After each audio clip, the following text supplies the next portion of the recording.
কৃষ্ণ ভক্তরা তো নিরন্তর হরিনাম করেই চলেছে, ভগবানের আরাধনা করেই চলেছে। যারা করে তাদের কথা।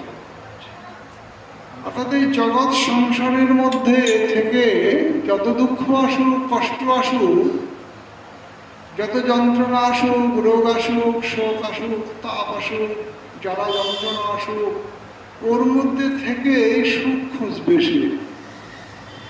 কেন সুখ খুঁজবে জানেন? তার মনে হয়, এই জড়বদ্ধ জীবের মনে হয় যে এর মধ্যে যত দুঃখ, এই সংসারে যত দুঃখই থাকুক, এখানেই সুখ আছে। এই সংসারে যত দুঃখ কষ্টই থাকুক, এখানেই সুখ আছে। ওই দুঃখের মধ্যেই সুখ আছে, একটু হলেও সুখ আছে, অল্প একটু হলেও সুখ এখানে আছে। আমি ওই সুখটাই খুঁজছি। ওই সুখটা খুঁজতে গিয়ে আমার কত দুঃখ, জ্বালা যন্ত্রণা হচ্ছে, কষ্ট হচ্ছে, সেটা আমি ভাবি না। যত রোগ আসুক, ব্যাধি আসুক, আমি দিব্যি দিন কাটাবো। হতে পারে আমি 10টা ডাক্তারকে দেখাবো, হতেই পারে। আজকে একটা বিপদের সম্মুখীন হয়েছি, তা থেকে হয়তো উদ্ধার পাবো, কোনোভাবে মুক্তি পেয়ে আবার আগের মতো জীবন শুরু করে দেব। এরকম তো সংসারে কত দুঃখ দুর্দশা সবার জীবনেই ঘটে, সুতরাং আমার জীবনেও তাই ঘটছে। এতে আমার দুঃখ করার কিছু নেই, সুতরাং আমি সুখ খুঁজবই। এ দুঃখ, এ কষ্ট, জ্বালা তো আসবে, সবারই তো আসে, আমারও আসছে। তাই এই দুঃখ তাকে বিচলিত করে না। মানুষকে যারা জড়বদ্ধ হয়ে যায় চূড়ান্তভাবে, সংসারের কোনো দুঃখই তাকে বিচলিত করে না। কেন জানেন? কারণ ওই সুখের সন্ধানে আছে। একটু সুখ পেয়েছিল কোনোভাবে, ওই সুখটাকে আরেকটু বেশি করে পেতে চায়, আরো বেশি হোক, দুঃখটা বেশি, কষ্ট বেশি, যত কষ্ট থাকুক, ওই যে সুখ একটু পেয়েছিল, কিংবা আরো ধৈর্য ধরে থাকলে সংসারে অনেক সুখ হয়তো পাবে। এইভাবে একটা বলতে বলতে আমরা একটা গল্প বলি। গল্পটা শুধু মজাদার, গল্পটা শুধু শুনতে ভালো লাগার জন্য নয়। এইটুকু বলবো, আজকে বেশি পাঠের সময় নেই। এই গল্পটা থেকে আমাদের শিক্ষা নিতে হবে। ওই শিক্ষাটা নেওয়ার জন্যে গল্প ভাগবতে আছে, প্রেম ভক্তি চন্দ্রিকাতে আছে।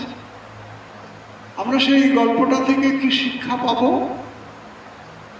সেই জন্যে পরম বৈষ্ণব আচার্যগণ আমাদের সেই উপমা গল্প দিয়ে আমাদের শেখান, বুঝান যে আমরা কিভাবে জড়বদ্ধ হয়ে সংসারের মধ্যে দিন কাটাচ্ছি, ভগবানকে ভুলে থেকে একটু সুখের আশা, সুখ খুঁজে বেড়াচ্ছি। যদি একটু সুখ পাওয়া যায়, হোক দুঃখ কষ্ট জ্বালা যন্ত্রণা ভরা এ সংসার, সুখ তো একটু আছে। একটু ধৈর্য ধরে যদি থাকতে পারি না, মাঝে মধ্যে একটু করে সুখ পাওয়া যাবে। এই আশাতেই আমরা সংসার করি। কষ্ট হলেও আমরা সংসারের মধ্যে থেকে হরিনাম যতই ভুলে যাই, একেবারে জড়বদ্ধ ভবরোগগ্রস্ত হয়ে দিন যাপন করে যাচ্ছি কৃষ্ণ বিমুখ হয়ে। কিসের আশায়? ওই একদিন একটু সুখ পাবো, একটু সুখে থাকবো, নাতিপুতি নিয়ে খেয়ে পড়ে বেঁচে থাকবো, কত আশা। আমার সন্তান মুখে গঙ্গা জল দেবে, অন্তিম সময়ে আমার নাতিপুতি আমাকে গঙ্গায় জল দিবে, আমার দেহটা অন্তিম সময়ে যখন বিলীন হবে পঞ্চভূতে, নিয়ে গিয়ে গঙ্গায় দেবে, শ্রাদ্ধ শান্তি করবে। কত আশা, কত স্বপ্ন দেখি। আর মাঝখানের এই সময়তে একটু সুখ পাবো, একটু ভালো মন্দ খেয়ে পরে কাটাবো, কিন্তু ভগবানকে ডাকার কথা ভাবি না। দেখুন গল্পটা কেমন হচ্ছে, এইরকম ভাবে সাজানো গল্প। ভয়ঙ্কর গল্পটা যদি আমরা বুঝতে পারি, তাহলে আমরা সংসারটা সম্পর্কে ধারণা করতে পারবো। এক ব্যাধ, ব্যাধ মানে তো জানেন যারা জীবজন্তু শিকার করে, তো এই জীবজন্তু শিকার করি তো তাদের দিন কাটে। আমরা সংসার করছি, দিন কাটাচ্ছি, কৃষ্ণ ভজন করছি না। যারা করছি তাদের কৃষ্ণ ভজনে দিন কাটে, আর যাদের কৃষ্ণ ভজন নাই, গৌর ভজন নাই, তাদের এই জড়বদ্ধ অবস্থা থেকে নানা কর্মের মধ্যে থেকে দিন কেটে যায়। ওই ব্যাধেরও তাই দিন কাটত, জীবজন্তুকে হত্যা করে তাকেই খাদ্য হিসাবে গ্রহণ করত। ওই জন্তুটাকে মেরে সে নিজের খাদ্য হিসাবে গ্রহণ করত।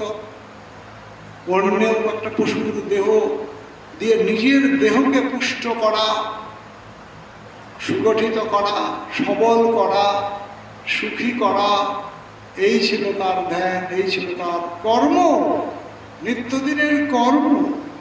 এতে করে কত পাপ সঞ্চয় করত, কোনো জ্ঞান ছিল না, কোনো জ্ঞান ছিল না। এমনই জড়বদ্ধ জীবন যাপন করত।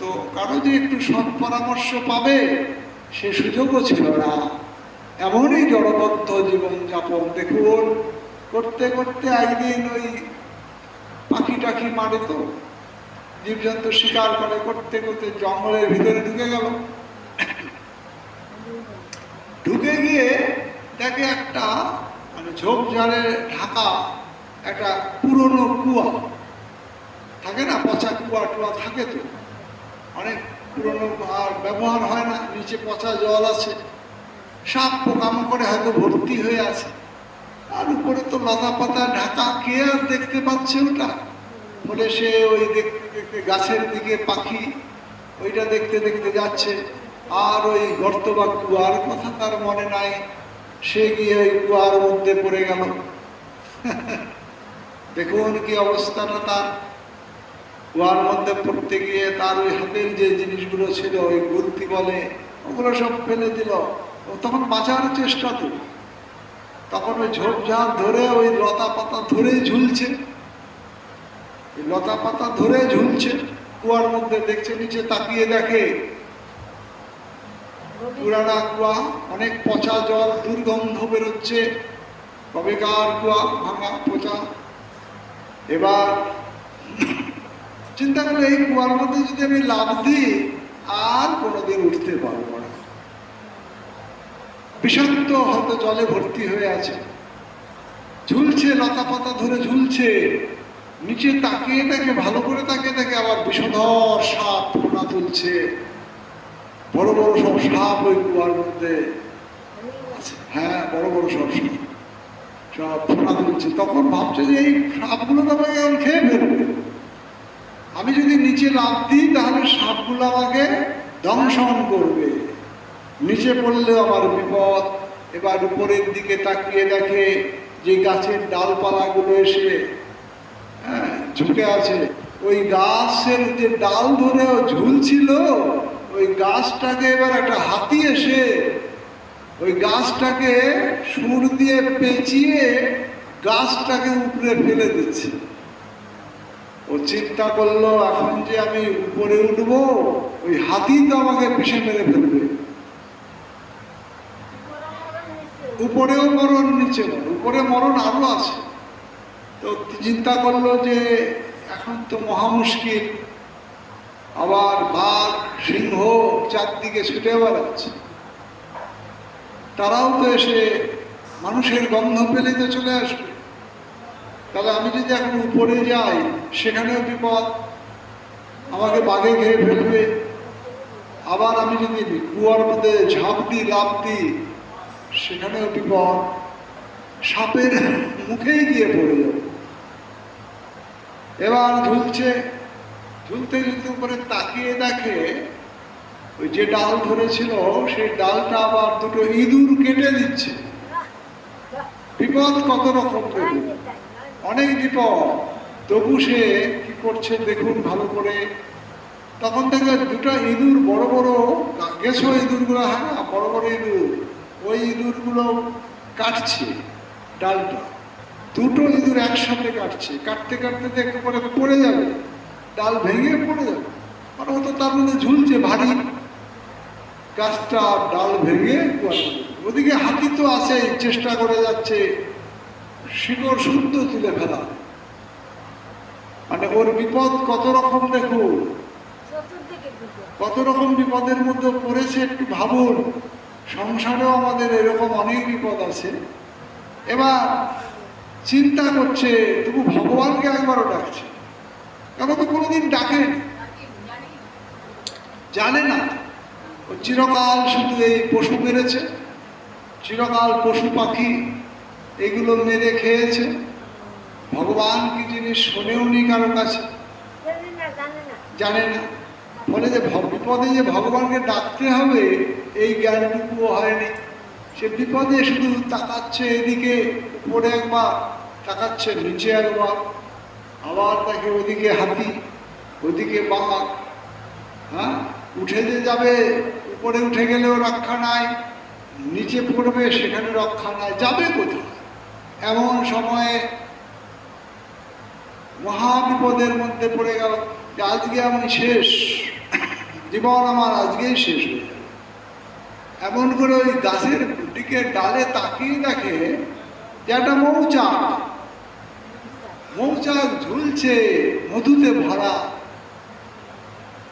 মধু একবারে রসে ভরা, কত ফোটা ফোটা করে মধু পড়ছে, পড়ছে তো পড়ছে, কুয়ার ওখানেই পড়ছে।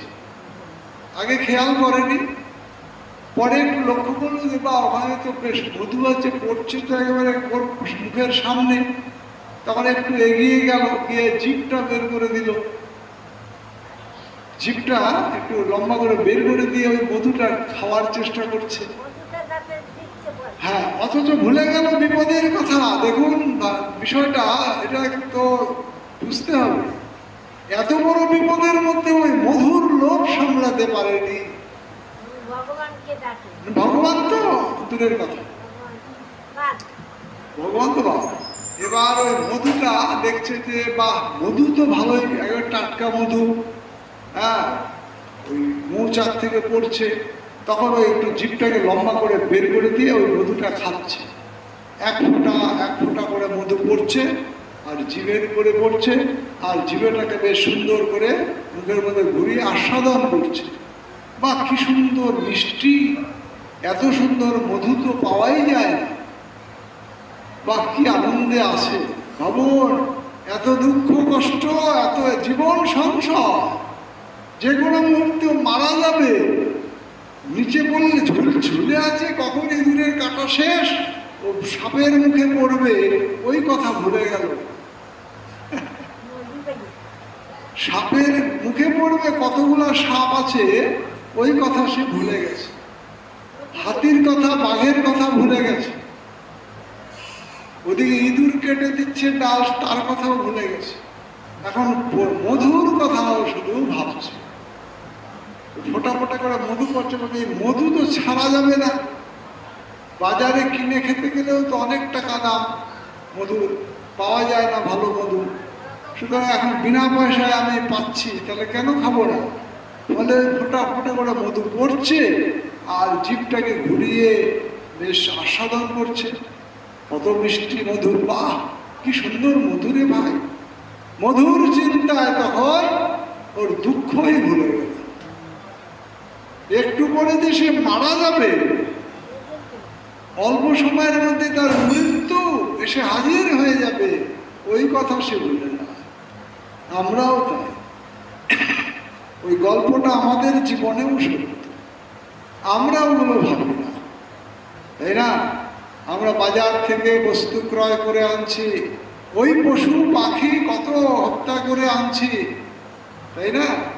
একটা পশুর দেহকে বধ করে ওই পশুর মাংস নিয়ে বাড়িতে চলে যাচ্ছে কতজন, তাকে গিয়ে রান্না করে নিজেদের পেটটাকে ভর্তি করছে। ভগবানের ভোগে তো লাগে না, মানে ভগবানের ভোগের উদ্দেশ্যে বস্তু ক্রয় করা হয় না, কেনাই হয় না। যদি কেনা হতো তাহলে ভগবানের সেবায় যেটা লাগবে সেটাই তো সে কিনত, কিন্তু না। যে সমস্ত বস্তু বাজার থেকে আনা হয় নিজেদের শুধু উদর পূর্তি করার জন্য, পেট ভর্তি করার জন্য, সেটা খেয়ে এবার ওখান থেকে আমরা কি শিক্ষাটা পেলাম? শিক্ষাটা এটাই পেলাম যে এত দুঃখ কষ্টের মধ্যে থেকে লোকটা কি হয়েছিল, মধুর চিন্তায় মশগুল, মধুর চিন্তায় দুঃখ ভুলে গেল। আমরাও আমাদের যত দুঃখ কষ্ট আছে সংসারে, জ্বালা যন্ত্রণা আছে, রোগ আছে, ব্যাধি আছে, সব ভুলে যাই। আমরা ভগবানকে তাও ডাকবো। ওই যে একটু সুখ আছে সংসারে, একটু সুখ পাবো, ভালো খাবো, ভালো পড়বো, থাকবো, ভালো ছেলে চাকরি পাবে, হ্যাঁ, টাকা পয়সা এনে ভালো ভালো মন্দ আমাকে খাওয়াবে, হ্যাঁ, ভালো ছেলে বড় চাকরি পাবে, তারপরে আমার কি হবে তা তো আমি কত চিন্তা করতে পারি না। বৌমা আমাকে কত সুখে রাখবে একটু ভাবি না। আমার ছেলে চাকরি পাবে, তাতে কত রোজগার, কত টাকা পয়সা, কারি কারি টাকা আসবে, আমি কত সুখে দিন কাটাবো। আরে বাবা, ওই ছেলে তোমাকে বৃদ্ধাশ্রমেও পাঠিয়ে দিতে পারে, ওই ছেলে তোমাকে বৃদ্ধাশ্রমে নিয়ে গিয়ে রেখে আসবে, বউয়ের সঙ্গে যুক্তি পরামর্শ করে। অত খরচ তো ভাবতে পারি না। ফলে আমি ওই ছেলের চাকরি, মেয়ের চাকরি, সুখে দিন কাটাবার জন্য ওই ভাবছি, ভগবানের কথায় বাদ, ভগবানের সাধন নাই, আমার ভজন নাই। এইভাবে আমরা জড়বদ্ধ হতে হতে ভবরোগগ্রস্ত হয়ে যাই এবং অবশেষে একদিন আমার এই ভবলীলা সঙ্গ হয়ে যায়। যেদিন ভবলীলা সঙ্গ হয় সেদিন আমার সঙ্গে আর কিছু যায় না, সেদিন আমার সঙ্গে আমার কর্মফলটুকুই যায়। আমি যাবৎ এই 70 বছর, 80 বছর, 90 বছর বা 100 বছর যে ছিলাম এই জগৎ সংসারে, কি কর্ম করলাম, ভগবানকে কতটুকু ডাকলাম, ওইটাই যাবে আমার সাথে। আমার ছেলে আমাকে কি ভালো মন্দ খাওয়ালো, আমার মেয়ে আমাকে কতটুকু ভালো মন্দ খাওয়ালো, নাতি কত সুখ দিয়েছে, কোনো হিসাব হবে না। আমি কত বাড়ি রেখে গেলাম, আমি কত ফ্ল্যাট কিনেছি বিভিন্ন শহরে, কোটি কোটি টাকার ফ্ল্যাট কিনে সুখেছি, দিন কাটালাম, কোনো হিসাব হবে না। আমি কতটুকু ভগবানকে ডেকেছি, হিসাব হবে তার। আমার সঙ্গে শুধু ওই ভগবানের নামটুকুই যাবে। আর আমি কত সুখে ছিলাম এই জগতে, আমি কোনো হিসাবের মধ্যে যাব না। আমার দুঃখ আমার সঙ্গে সঙ্গে তখনও আছে। এই সংসারেও দুঃখ ছিল আমার মৃত্যুর পরেও দুঃখ আছে। কারণ আমাকে নিয়ে গিয়ে তো নরকে ফেলা হবে। কোনোদিন ভগবানকে ডাকলাম না, আমি কি সেই বৈকুণ্ঠে যাব? স্বর্গেই যেতে পারবো না। সুতরাং ভগবানের ধামে যাওয়া তো দূরের কথা। তাই গল্পের সঙ্গে মিল রেখে আমাদের জীবনে ওই মধুর কথা ভুলে যেতে হবে, সুখের কথা ভুলে যেতে হবে। তুমি ওই জঙ্গলের মধ্যে, কুয়ার মধ্যে গেলে কেন? তুমি ওইখানে যে গেছো, কর্মফল তোমাকে টেনে নিয়ে গেছে। এতকাল ধরে তুমি যে জীব হত্যা করেছো, পাপের বোঝা তোমার ভারী হয়ে গেছে না? কত বছর ধরে তুমি কত পশু হত্যা করেছো, ঠিক আছে, পাপের বোঝা হয়ে গেছে তোমার ভারী।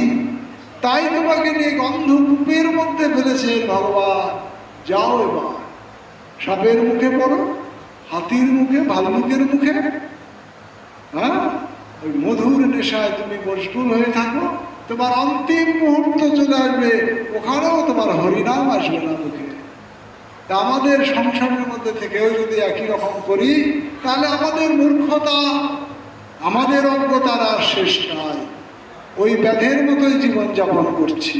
নিতাই গৌর হরে বল, নিতাই গৌর হরি বল, নিতাই গৌর হরি বল।